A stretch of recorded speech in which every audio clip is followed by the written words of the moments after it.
Well, we talked about a number of different options last week, and I don't know that trade options, and I don't know that we ever really singled in on Chase Young, but the man who you share a name with is now a 49er.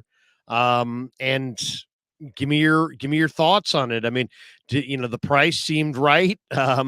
In some ways, I'm shocked that a guy who was the second pick overall didn't have more of a market, or maybe he did. And Martin Mayhew and John Lynch have a tight relationship. I'm not sure how this happened, but the Niners got, I think, a real upgrade, and they got it for a very paltry price.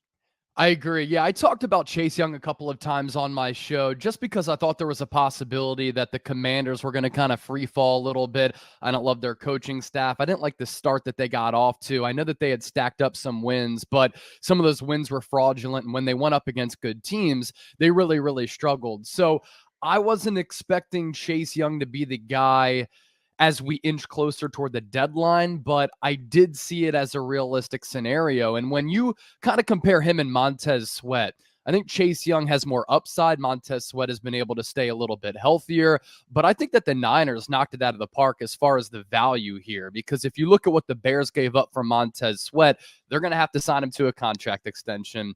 They sent Washington an early second round pick. The Niners are giving up a third round compensatory pick that's most likely going to fall between 80 and 90. And then if Chase Young ends up leaving and he's just a rental and San Francisco doesn't re-sign him, then they're able to get that third round pick back. So then it's a wash at that point. And I think with San Francisco, I was looking for them to address the secondary because I do believe that that's a little bit of an issue. But I think that San Francisco kind of looked at the roster, they looked at some film, they surveyed this team going 5-3 into the bye week. And I think that they look at their evaluations as such.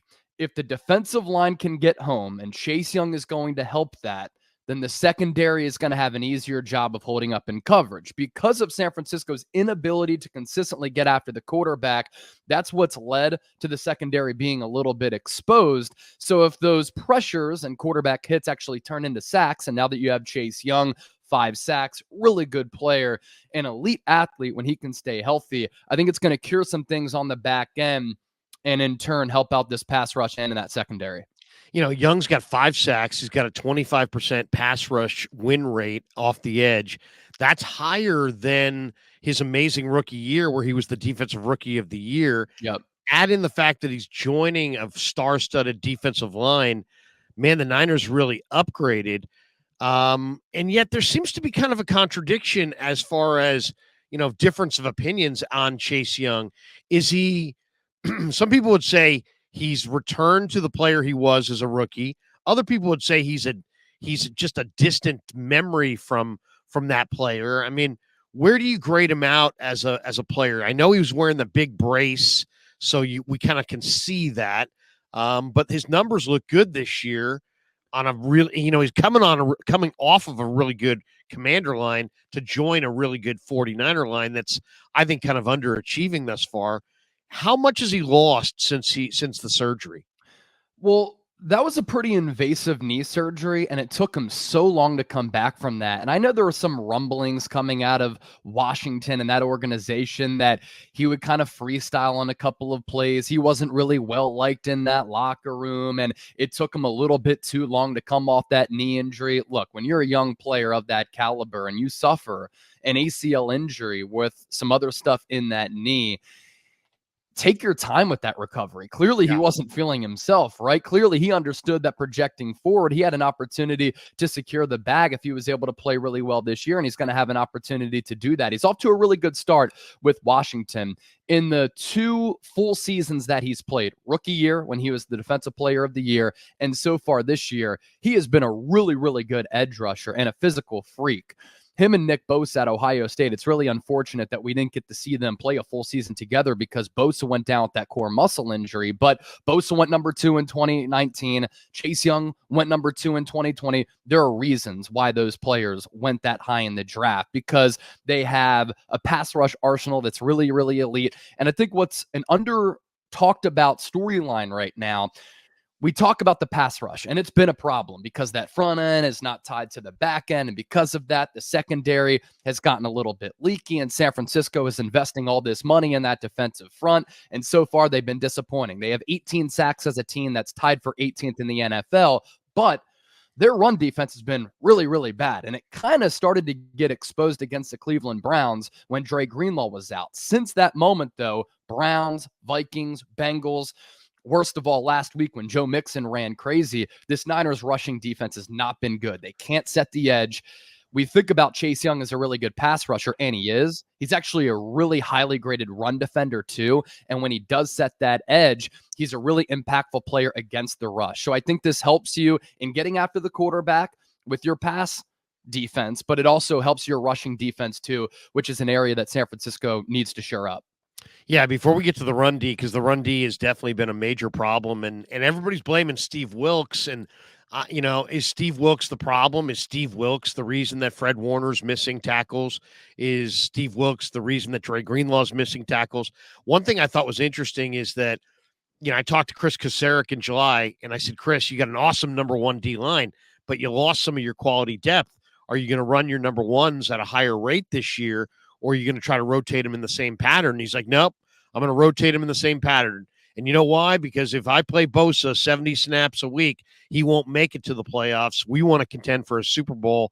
We got to make sure that he's not playing, 65, 70 snaps a game. Well, last week against Cincinnati, Bosa played 68 snaps. And I was looking at his usage rate. He's played 60 snaps or more in 4 games this year. The Ram game, Cleveland, Minnesota, and Cincinnati. So, in other words, the Ram game and then the last 3 weeks, he's played 60 or more snaps, his season high being last week. So, the Niners, they were starting to do what they said they didn't want to do, which was try to run Bosa out there more out of desperation. So, in a lot of ways, I'm shocked that in this league where it seems like everybody knows everybody and there are no secrets, that the 49ers could get Chase Young for a 3rd-round pick, seeing that other teams surely could do some quick math and see that the 49ers had a severe need there. But for whatever reason, I don't know if there weren't a lot of bidders because he's got a big contract at the end of the year, or there aren't a lot of teams in contention. But I just thought that a compensatory 3rd seemed really low for a Niner team that Chase seemed somewhat desperate to add this player. Yeah, and I remember you talking about that during training camp about the lack of defensive line depth, and that's something that I was concerned about too. You look at that front line and that starting 4, and they're really, really talented, and there's no excuse for why they should be playing as poorly as they are, regardless of scheme or not. At some point, you have to hold the players accountable for doing their job. But why I also like this trade is that it does bulk up your depth a little bit. And I think that Clelin Ferrell has actually been an underrated player this year. I think he's been a pretty impactful rotational defensive end who can kind of be used in that Charles Omenihu, Arden Key type of role where he can slide on the interior, but also play outside defensive end as well. And I want to continue to see him utilized in that way. I'm not sure what the heck is going on with Drake Jackson. 3 sacks week 1, nothing since then. He's getting out-snapped by Randy Gregory. The talent seems to be there as far as him being an athlete, but there has to be something going on like behind the scenes, right, where he's just not working hard. There was rumblings of that last year, and because of that, maybe he's lost the trust of this coaching staff a little bit. But look, now you have depth pieces that includes Chase Young, Clelin Ferrell, Drake Jackson, and Randy Gregory. So now you're able to shore up the depth. You're able to bulk up that starting 4. And I hope we see what Steve Wilks was kind of flirting with doing throughout training camp. Some of those bear fronts, Larry. You go 5-man front, and then that takes away the opportunity for the opposing offensive line to double team a Nick Bosa, double team a Javon Hargrave, which is what they've done to a certain degree this year, which is a part of the reason why this Niners pass rush has been struggling and unable to get home.